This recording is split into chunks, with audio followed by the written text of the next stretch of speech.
Welcome to the Intuitive Ascending Mind podcast with your host, Alia Yasmin Khan. Throughout this series, you'll learn how cultivating a growth mindset can unlock your true potential and impact every aspect of your life. Join Alia and her guest each episode as they dive deep into strategies for personal development and lasting transformation. Now, here's Alia. Hi, everybody. Welcome to the Intuitive Ascending Mind podcast. Joining me today is Robert Stone. Robert is an author. He's a financial advisor. He's been in the industry for a very long time. He started and scaled businesses, and I have the pleasure of introducing him today. Welcome to the show, Robert Stone. Thank you for being here. Welcome, Alia, and thanks for having me on. My All the pleasure. way from Phoenix. I All can the way feel from I can feel the heat from here. It's pretty hot, it gets down to the 90s and we need sweaters. So, Robert, tell me a little bit about yourself. Tell me what motivates you in life. What brought you to this journey? The entrepreneur journey it didn't start off in a normal path. What we're doing now is financial services. Our services are across Canada, but we're restricted by the Canadian border. So unfortunately, if you're from the US looking, to reach out, we do have contacts we work with. But I wasn't always in the financial industry. I left high school in grade 8, and like Brian Tracy says, I got a leaving certificate. Actually, they asked me to leave, so I left in grade 11. I actually went down to the US for 2 years when I was, well, I think I was just turning 18, so 18, 19. I came back before I was 20. I actually got deported from Miami, working on a job site. It was a harrowing experience, actually a little bit scary, my time in Miami. But I thought I was going to go down and take over the world and work in the construction industry. That's what I wanted to do. That's what my family did. So I wasn't a stranger to hard work and a job site, new building, new concrete, new high-rise forming. So it was pretty easy to find a job, but I got a job not realizing that you need a green card to work in the US or proper paperwork or something. And the job site got raided by immigration. I still remember these white Chevrolet vans and cars pulling in with lights on top, and all the Spanish guys, I guess they were immigrants from Mexico, were taking off into the bushes and down the street, and the cars chasing them. I didn't know what was going on, but apparently one of my first business lessons was that when I went back the next day, because I had 3 days to leave the continental United States of America. That's what I was told. And the fella, cut me a break. He said, "You're Canadian, aren't you?" And I said, "Yes, And, he could tell from the accent. He said, "I'm going to cut you a break. You have 3 days." So I went back the next day to pick up my paycheck. And there was another fella there picking up his paycheck. Uh-huh. And he told me that the owner called immigration the day before payday every 2 weeks. Really? So that was intentional. So he didn't have to pay half his staff. Oh, that's a horrible human being. Wow. Horrible. And I thought to myself, that is horrible. And you don't want to piss off Mexicans. Like, I don't know how people can Seriously. operate. Yeah, I don't know how people can operate like that unethically in business. But that was one of my first business lessons. Yeah. Came back to Canada and then worked in the trades until 1996, and I had a bad injury. I broke my neck. So Wow. had to change careers. The easiest thing to do was income tax. So I started out doing basic income tax, in my mid-20s. It was uncomfortable to sit down in a chair for 8 hours. I wasn't used to sitting at a desk. Yeah. And they didn't have standing desks back then like I have now, but I thought, wow, this would have been great back then. I could have stood all day long. That's what I was used to, Yeah. working when you're younger anyway. So that's a little bit of the journey, to where we're at today. So what motivated you to get into the financial industry?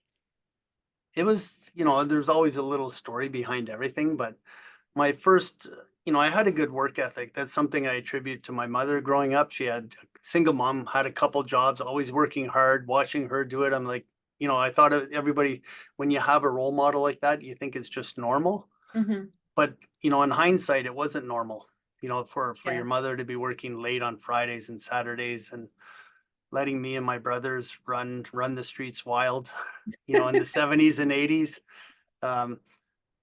But, going into a desk job from a physical job, blue collar to white collar, is something not everybody's equipped to do. But my mother and my grandfather were doing income tax returns, I guess, to make a few extra bucks.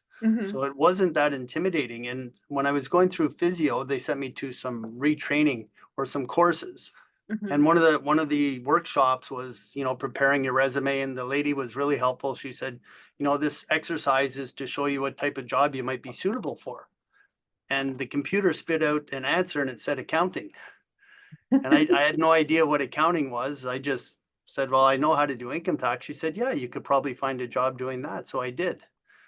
Ah, and that got you into the tax world. So what bridge to get from the tax world over to like finances? So a funny story. So everybody knows H&R Block. Yes. They're one of the world's largest accounting firms, and they're not even a designated office. They don't have CPAs working for them, but so it's quite a miraculous business. But again, because of my work ethic, I would go at the first office I worked at. I went to take their course. I did well in the course. I got hired, and it was in a mall, and the mall used to open at 7 a.m. You could go through security, and the mall didn't open until 9:30, but security opened at 7. So people would drop off their packages for their income tax the night before. So you would come in the morning, and there was, 15 or 20 tax returns to do. As soon as the office opened, you could go in and start working. And a lot of the senior staff there would go and they would grab all the returns. And I remember you made an extra $1. I was making $6.50 an hour, and you made an extra $1 for every return you did. Wow. So I started going in at 7 o'clock. And when they would come in they would come in at 9:30 with their coffee and, packing their lunch in the fridge, and they would come to the tray where all the drop-off returns were, and there were none there. That's awesome. I would leave at about 9:15 and go hide. And then come back in at 9:30, so it didn't look like I came in early to do all the work ahead of everyone else. What is that saying? The early bird catches the first worm. Yeah, I got all the worms on that job, but the lady, Cheryl, I remember her name. This is 30 plus years ago, but she came to me one day and she said, "Hey, you're doing really well. You could probably get some extra hours if you want them." And I said, "Yeah, I was starving. I was honestly running out of money. I didn't have any insurance. I didn't have any backup plan. I went from breaking my neck to being out of work for 7 months till my first job. Pretty harrowing experience." But she said, "Well, you can get a job at this office in the south of Vancouver, where we live here in Canada." So I would drive the extra half hour to pick up an extra shift a week. And at this office, the first week, this old gentleman came in, and he had just sold his home. And it's in an area of Vancouver called White Rock, where a lot of the wealthy properties are. But he lived in an old teardown house, and the developer bought it off him for 1.6 million. And he came in with the check to file his taxes, and he said, I just sold my house. They were developing some buildings there, and I said, "How much did you get for it?" And this is, again, almost 25, 26 years ago. And he said 1.6 million. He said, "I'm worried I'm going to have to pay tax." But in Canada, they have on your primary residence where you live. So he bought the house in 1949, I think, for $4,000. Wow. He'd lived in the house, for almost 60 years, and he didn't have to pay any tax on it. So he said, "What do I do with the check?" I said, "Well, you could," which was the wrong advice at the time, but I said, "You could probably go to the bank and deposit it and live off the interest." Yeah. Right back then, in late 90s, early 2000s, interest rates were 8-9%. You could, That's in true. $1 million, that's 80,000 a year. 30 years ago for a senior, that's a lot of money. Sure. And he said, "Thanks." He left. And I never seen or heard from him again. But a week later, the guy from the bank came by. And he wanted to thank me. He said, "I'm looking for Robert." I said, "That's me." I said, "How can I help you?" He said, I wanted to come by and give you a gift card. I want to thank you for referring that client." And I said, "Wow, what if I send you more clients?" He looked around, he goes, "I'll give you more gift cards." And he gave me his business cards. So he said, "Any clients come in, you just refer them to me." And he said, "I'll get you more gift cards." So then he left as the owners were coming back from lunch from the office I worked at. And she said, "Who is that?" I said, "The guy from the bank." She said, what was he doing here?" I said, "Well, I referred somebody to him last week." And she said, "You what?" Her name was Diane. That's my first boss, really.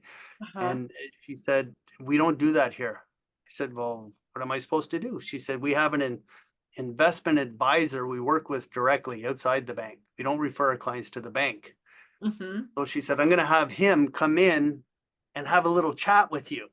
So the guy came in, I forget his name. I keep meaning to look it up, but real nice guy. He worked for a company here called Edward Jones outside of the bank distribution lines. Yeah. And he comes in, he goes, "Hey, Rob," he goes, "I'm really upset with you, man." I'm like, "What? We just met. What did I do?" He goes, "We don't refer people to the bank." And I Mm-hmm. said, that's what Diane's saying, but I don't understand it. So he showed me, and he showed me how investments work, and he showed me, the commissions. And Mm-hmm. he goes, "Do you know how much commission the guy at the bank made?" And I just told you I was making $6.50 an hour, $6.50 an hour. Yeah. He says the guy at the bank made a $90,000 commission Wow. because back then you got paid about 5% on investments. Yeah. And that was a big investment. And I said, 90,000, what, like lifetime? He goes, "No, one commission." And I kind of shook my head, and it was my first exposure. I didn't know how investments worked. I didn't know, but I said, "How can I get my license?" He said, "It's very easy." So the worst part of it was, this is back 2000. He showed me how to, he really kind of mentored me. I ended up working with a different firm, my first financial job, Uh-huh. and he showed me how to register for the exam. I ended up getting my insurance license first, and I he showed me how to register online, and it was around $200, and that was like a week and a half's paycheck. And Wow. I just had enough money, and then for the exam, it's an extra $80. This is way back then. Yeah. But if you signed up for the exam at the same time, you could get it for $20. Oh, okay. So I signed up at the same time. So I'm clicking and, not knowing the internet that well back then, and the websites were kind of archaic, but I picked the next exam date was in like 25 days. So three and a bit, 3 weeks and a bit. Mm-hmm. It took a week and a half for the books to show up, and these Uh-huh. two big thick books showed up in the mail, like 400 pages each. And it And you said, got to study it. your exam's in a week and a half. And I've never studied financial in my life. Wow. But there was another little booklet that had all the 600 previous exam questions. Uh-huh. So I spent the next week and a half. I called in sick for 3 days. It was up till midnight, 1 a.m., up early, just going through the questions they give you a financial calculator, learning all the formulas, and went in and wrote the exam. And 3 weeks later, got the results, and I passed. So that Congratulations. was the start of my financial career. Very Learning, but fascinating. not really not knowing anything about insurance, not knowing, a lot of people are averse to insurance. You talk to people about insurance and they, they, They do that. Yeah. That all of makes a sudden they're sick. I gotta go. My kids are calling me, but insurance is once you really learn it, it's something that everybody can use to their advantage. So I'm going to ask you a quick question. What is your selling technique to get the buy-in from your clients? Well, Or if you were sitting there and you had a partner, one of them is an easy closing technique.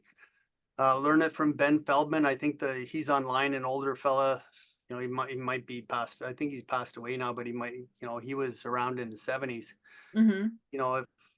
If we're talking to a spouse, we look at the wife and we say, "John, do you want your widow to be able to dress as nice as your spouse?" Wow. Okay. There's some pretty deep one-line sales techniques, but one of them is, it's all about sales techniques. One of the best sales books I've read is Chris Voss, Uh-huh.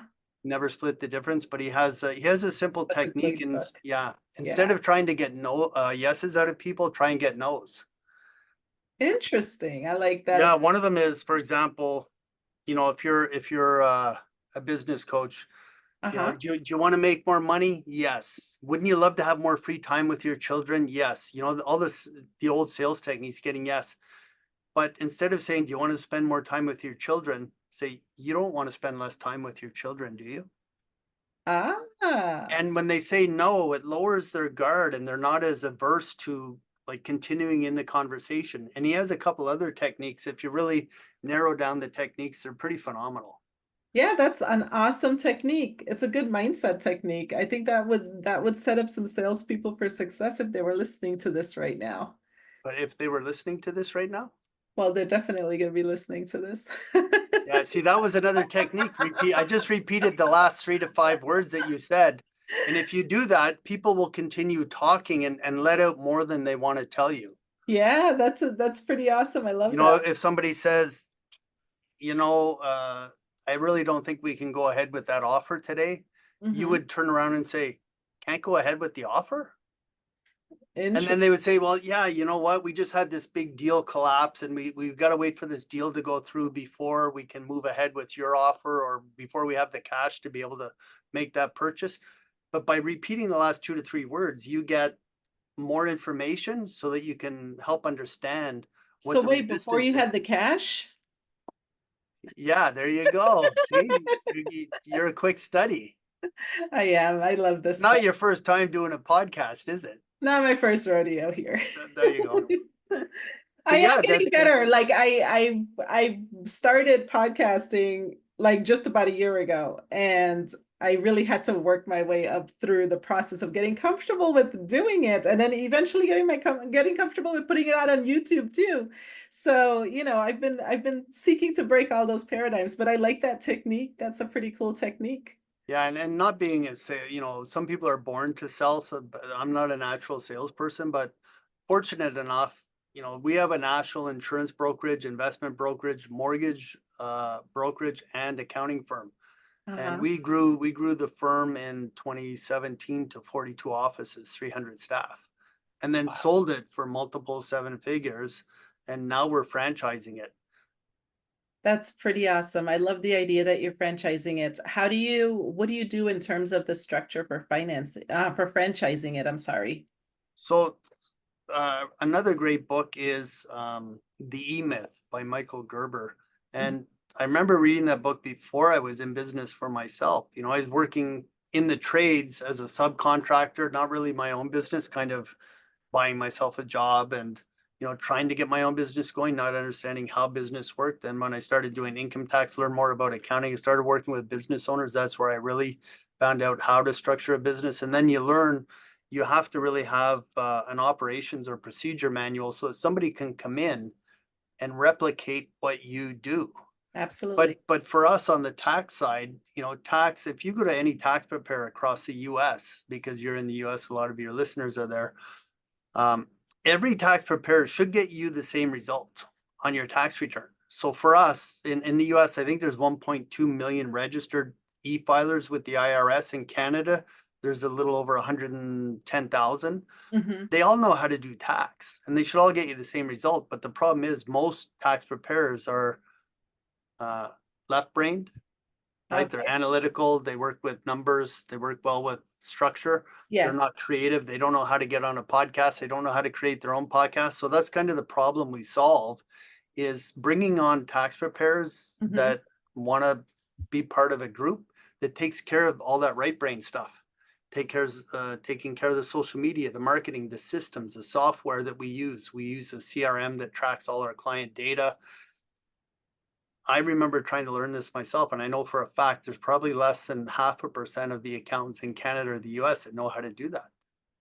Yeah, that's pretty intense. It's intense stuff to study, and it's intense to implement. And then creating those structures are challenging because I could tell you as I'm starting off a business, like you're trying so many different things, so you can't fully like solidify your structure until you've tried and failed and tried and failed and tried, and then you're like, okay, well, this process works, let's go with this, and then you can start to build it out. But then, markets always changing, environments always changing, like, you just got to like be super flexible with it. So I can just imagine like building out an effective structure for a franchise would really require quite a bit of time and focused energy.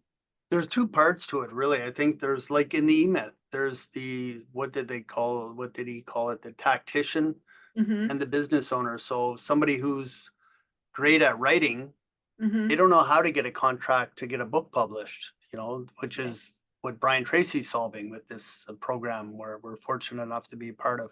Somebody like in the book, The E-Myth, I think it was a woman that baked pies and she didn't know how to sell them. She didn't know how to set up a lease for a restaurant. She didn't know how to negotiate a lease for a restaurant, didn't know how to sign the papers, didn't know how to market. So they helped her set all that up. And then the first week, I forget how many orders she had. And she was like, how am I going to ship these across the US? She had all these orders and she baked these pies that were phenomenal. But how do you ship a pie across the US? Like from California to New York? Yeah. Yeah, I studied my US geography. That is a far way to ship a pie. I don't even know how I would go about processing that, probably overnight. I don't know.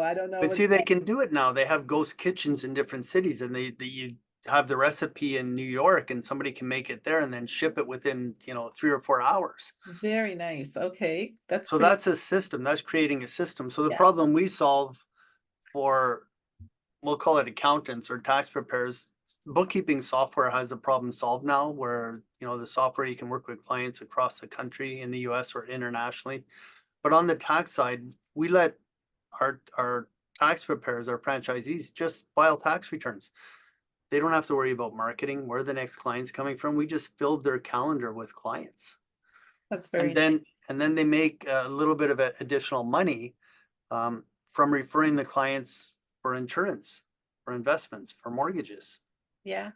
So we have the problems. We have all the solutions that the banks have, yet we're not a bank, and we offer more. Yeah. How do you market that effectively? We have some marketing funnels. Uh-huh. One of them is the website dollartaxclub.ca. So somebody can come in and pay $1. We offer anybody who comes in and pays $1 a free. It's not free. It's included with the $1. Sorry, 1 hour consultation. But Okay. before they get on that consultation, we review the last 12 years of their personal tax returns. And their personal tax returns, we have access to those with a simple authorization on the Canadian government website, similar to the IRS. We have CRA here.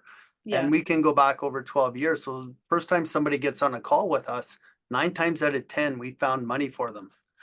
Now all of a sudden we're their new best friend. Of course. And they're doing business with us. Yeah. The first year we set up the funnel, it was actually somebody from a big network marketing company that had experience with it. And these young guys were doing $1 million a year selling, their network marketing company is selling water filters. And they were making $1 million a year, like 30-year-old guys. Yeah. Paying off their parents' mortgage, making multiple millions a year. And I said, how are you guys doing this? And he said, simple, it's funnels. And I said, what's a funnel? It's about like 2019. And I said, what's a funnel? He said, well, let me show you. So he lives, about 6-hour drive from here. So I said, why don't I fly you down, spend the weekend in Vancouver, you show me what it is. So he came down, we planned it out in the first couple of hours. He had a friend in town that shot all the video. We had our marketing funnel up and running within about 72 hours. We had it up and running by, I think, the Tuesday. And in the first year, brought in 3,000 new tax clients. Wow.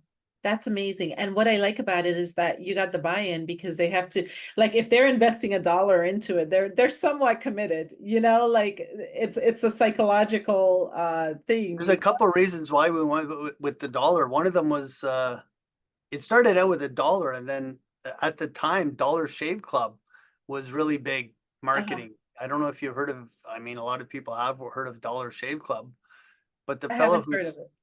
If you go to, listen to this, the guy started the company 3 years later. He started on a shoestring.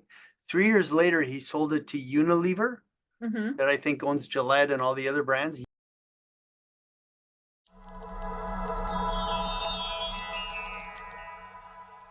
Are you tired of feeling stuck? Unable to reach your personal goals? Imagine unlocking the powerful duality of your mind to propel yourself towards success. With our mental duality guide, you can finally achieve the personal development you've always desired. This guide is not just another self-help book. It's a transformative resource designed to help you harness the hidden powers of your mind, guiding you through the building blocks to create a structured approach to goal setting and achievement. What's in it for you? Clarify your goals. Learn how to define what you truly want in life. Overcome mental blocks. Identify and dismantle the barriers holding you back. Boost your confidence. Develop a stronger belief in your ability to succeed. Achieve consistent progress. Implement strategies that keep you moving forward even when challenges arise. But how do I know this is real? Countless individuals have transformed their lives using our techniques. One user, after applying the principles from the guide, reported a 91% increase in productivity and a newfound clarity in their life direction. Here's the story. Like many, they struggled with conflicting thoughts and feelings about their goals. After engaging with our guide, they learned to balance their rational thinking with emotional insight, leading to breakthroughs they never thought possible. And what are the guarantees? We stand by our guide with a 100% satisfaction guarantee. If you don't see progress within 30 days, we'll refund your purchase. No questions asked. Why now? The longer you wait, the longer your dreams remain out of reach. Don't let this opportunity pass you by. Take action today and start your journey toward personal growth and achievement. What do you have to lose? Nothing but your limitations. Join the ranks of those who have discovered their potential through our mental duality guide. Act now and unlock the door to your future. Unilever for $1 billion. Amazing. Shave Club. I'll tell you the quick story because I've watched him. And I forget his name. I'm going to say Mike. I think it's Mike. But he went down to Silicon Valley. He had this idea where people would sign up for $1 and he would ship them cheap razors. Okay.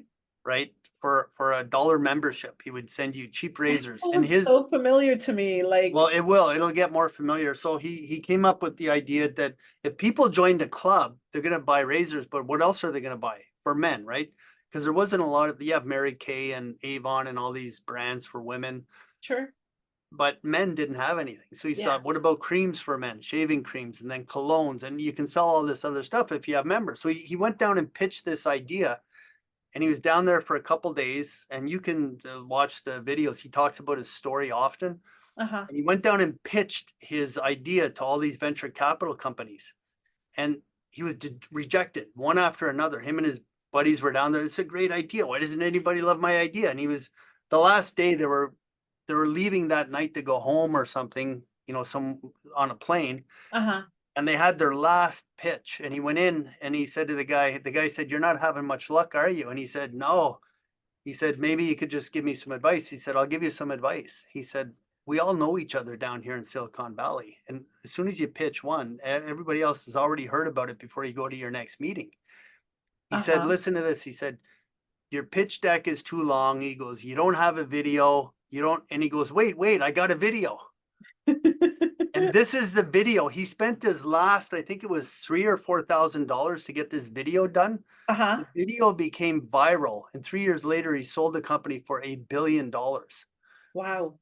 It's a Dollar Shave Club video. You know what always interests me? I've heard stories like this before, and I even have stories like this. It's that last, like that bottom, that last final thing, that moment in the darkness, that like. Have you ever seen the image of the pelican swallowing the frog? Yes. And the frog's got his hands around the pelican's neck saying, "You can't, that's it, I'm not dying." I know what you mean. It's the people that don't give up. That's all it is. We had an expression in sports. My old coach used to say, "You can't beat someone who never quits." Yeah. Yeah.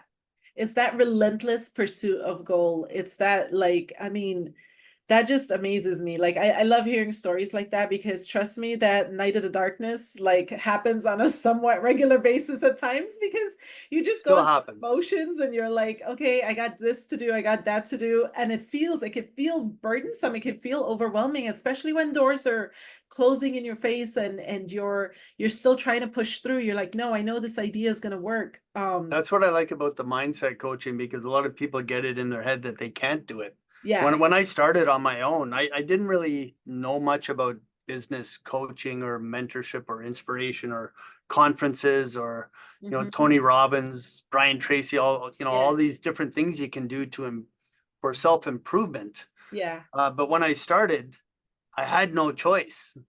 Yeah. I was down to my last dollar. But when I went in to do income tax the first time I went into the course, Mhm. And here's the thing, I've been doing my own tax returns. And I did tax returns with my mother and my grandfather growing up. Like when I was 10 and 12, there were no computers. Yeah. There was So you no did it all Google. There manually, was no yes. Google. I was filling out forms by hand. Sitting with Paper a box of returns. receipts. Yeah, you know, papers and sorting papers into piles and you know, my mother would say, well, fill in the copy this information from here to here. So when I had that career change and finally went into the first, like I had to go to H&R Block and do a course. Yeah, And then I had to pass a test yeah, to, I had to pass the test to be able to get employed. And yeah. here's something I didn't mention. I still have it. It's over here on the shelf. I still have it, that test that I wrote. Uh-huh. And I passed it. I got 96. But here's the Wow. thing. It was a couple weeks later, I got a letter from H&R Block saying, you don't qualify to work with us this year. Ah, ouch. So that was the first rejection. And Mm. I went to the head office, which is in Vancouver. It'd be like a regional head office. I called and I said, hey, you know what? I really need this job. I haven't worked in 6 months. I think you know, I thought I passed, you know, maybe I didn't do well, but I know I can do it. And I was pleading with the guy and I forget Uh-huh. his name, but he said, you know what? Can you come in on Saturday for an interview? So I said, okay. So I went in on the Saturday. I didn't even own a shirt. I had I had t-shirts, I had plaid work shirts, I Uh-huh. had safety vest.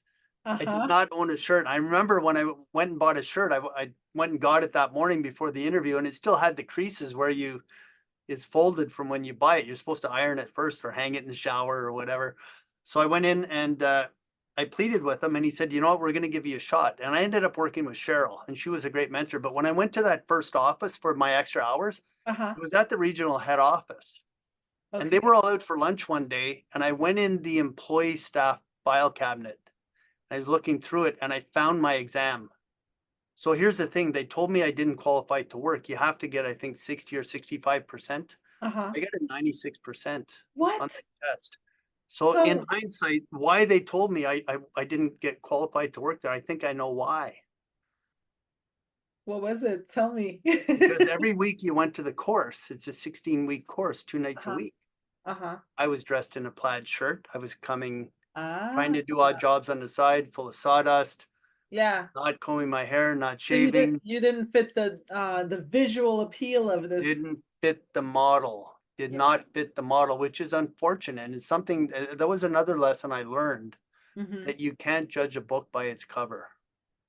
Yes. Yes. And I experience that now in business, now that we have multiple staff and lots of locations. You know, Sure. you cannot judge a book by its cover. Yeah. You definitely, I mean, it's unfortunate, I think, on both ends, because if I wanted somebody that was going to be really skilled, I may just coach them through that process if they had the know-how, because that's more The raw important, right? skills. Yeah. To me, that's more important. I'd much rather had somebody that was talented at what they did and actually, knew it up here. But you're absolutely right. I do think it requires the whole package in order to In hindsight, you know, I passed that exam fairly easily. I passed the insurance exam. I passed the Canadian securities, which is like a Series 7 license in the US. Passed that one with no problem. Just passed the mortgage brokerage license with no problem. So what I've realized that I actually have a gift for numbers. And Hmm, I don't know if you have a calculator with you. Let's do a yeah. little test. Okay. I'm super fast with numbers. So I will do it. give me, and I'll hold my hands up to prove that then. And there's nobody here listening. It's only on my headset. So give me a 4-digit number out loud and punch it in, and then multiply it by another 4-digit number, and I will give you the answer. 2501 times 6354. 12,463,235. What? How do you do this? It is super fast, gifted skill. There has to be like a You miss that. You know, if somebody plays back the recording, that is not actually the answer, I don't think. I just guess the answer. And then people say, that's not the right answer. And I said, hey, I was fast. I didn't say I was good. I I was just shooting for numbers. I gave you like two numbers and I just was like shooting for numbers. That's very fascinating. No, it wasn't the right answer. That's just a little It's joke I 15 use. million and change, by the way. Yeah, I use that joke sometimes at conferences, and everybody pulls out their phone. I said, now that you have your phone out, why don't you text me for a discount code? And I'll give our office cell number, and then people will text, and we'll get everybody in the crowd signing up. That's another trick I learned at a conference. Uh-huh. Get them all excited and get them doing something that you need them to do. Yeah, now that you have your phone out, why don't you text us for the discount code for, I love that. Those are cute techniques. I'll play around with that. I have some conferences coming up. I'm definitely going to bring some of that to it. yeah, find out, get somehow to get their phone out and say, hey, now that you have your phone out. I remember another conference, there was a big financial conference, and these two guys were rivals in separate companies. Uh-huh. And I forget their name, but I could have their name, but we'll just say John and Jim. So John's up on stage and Jim's the competing company.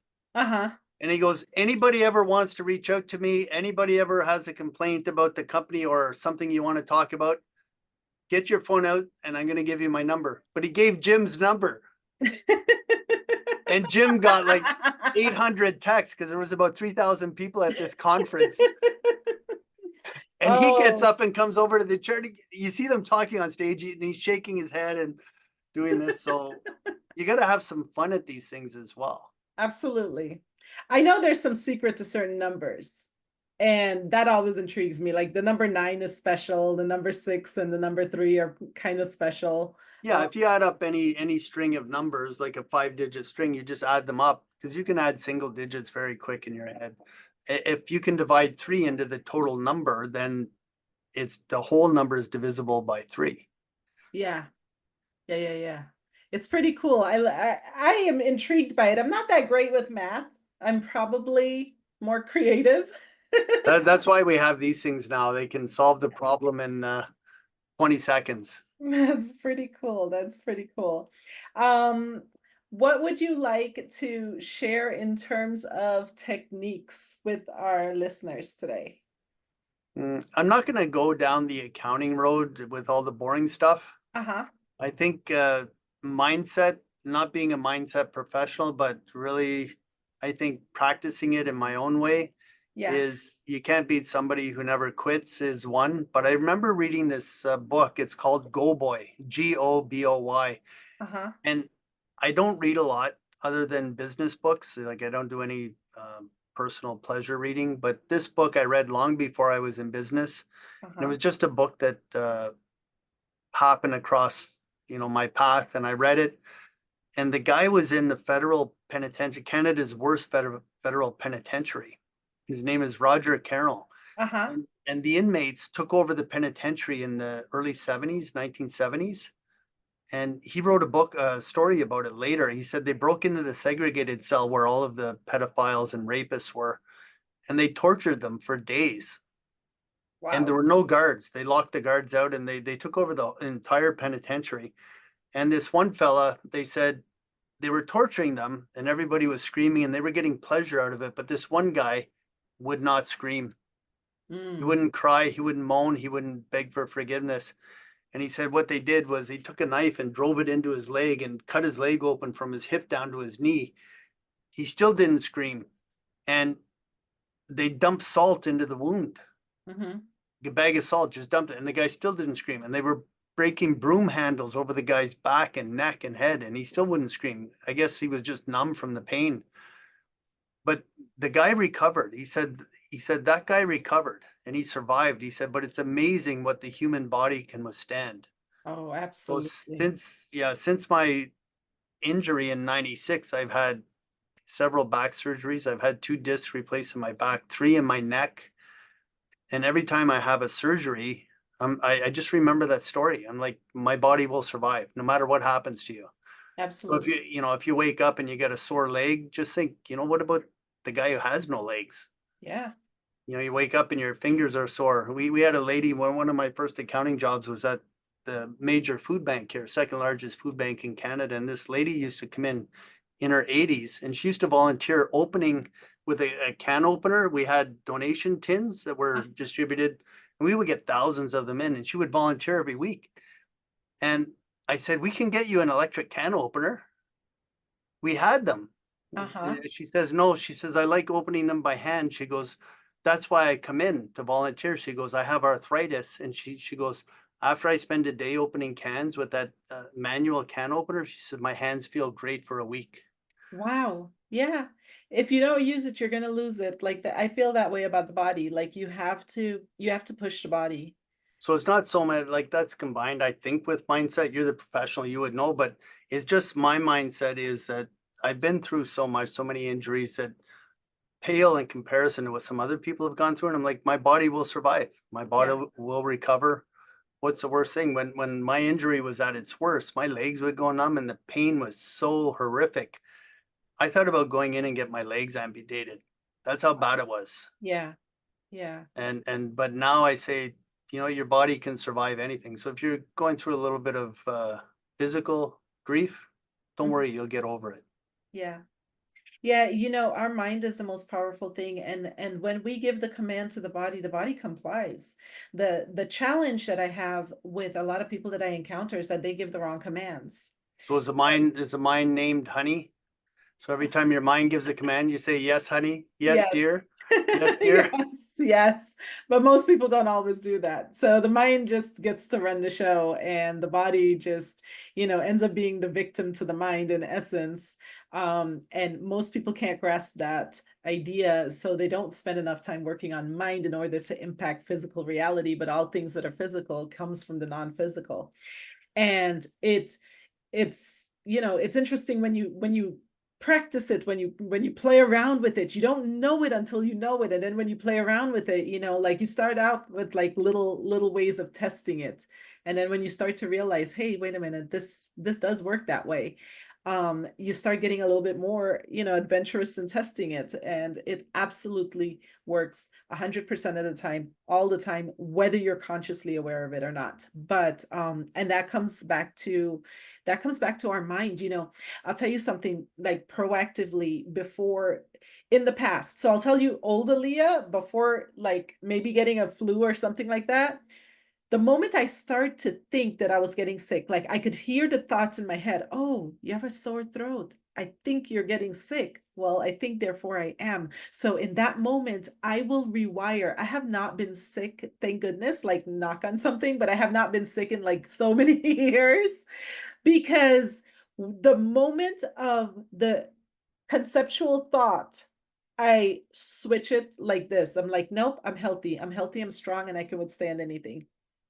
And it's kind of like, your personal affirmation, like I can survive this. Like, I'm healthy, I'm strong, I can withstand anything. Like I will get over this. And just the process of having that mindset as I'm going into it, even if I'm experiencing symptoms, I don't give into it. Like I experienced symptoms. I had COVID like back a few years back.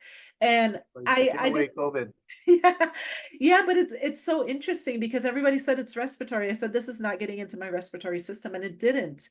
I was tired. I was a little lethargic. I had some issues walking a little bit because I just felt getting like I was getting exhausted. But anything outside of that realm, I did not have severe symptoms, and I didn't do anything to get over it. My body just healed pretty quickly.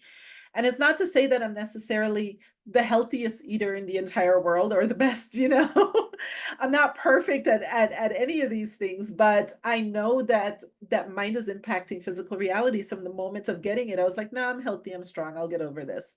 And I didn't follow, like I turned off news and all of that. I usually do anyway. That it doesn't, like, that stuff just is useless. So I just kind of bring the attention back to myself and say, what would be the right things that would get me to the desired outcome? And that's really my path through that process. Yeah, it's amazing. What do they say? What the mind can believe it can achieve, Absolutely. but it's also the opposite too. The mind can block things out, I'm sure. And again, Absolutely. I don't study it, but I've experienced it, and it's amazing what you try and manifest in your mind, and then it shows up. Yeah. I went to one of the first coaching programs I went to, starting out on my journey into this career I'm in now.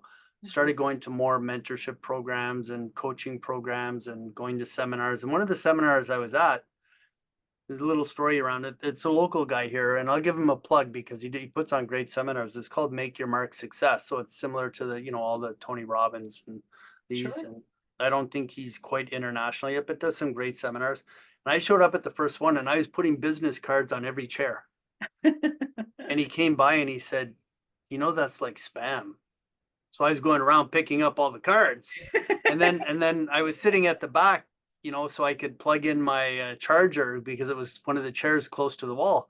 Uh-huh. And then one of his people came around and said, any reason why you're not sitting up front? So I pulled the charger out of the wall and went and sat up front. And then they did this exercise, like he was doing all these exercises, how to manifest things and, how to create the world you want and the life you want. And I didn't believe in any of it. Yeah. So I had an ex at the time, and my oldest son was now playing hockey. And I played junior hockey here in Canada, which is a level below the NHL, which is, quite a level. But, I never would have made the NHL. I was just too small, but I loved playing hockey. And here's my son now living with my ex and growing up and now playing hockey. And he was about 12 at the time.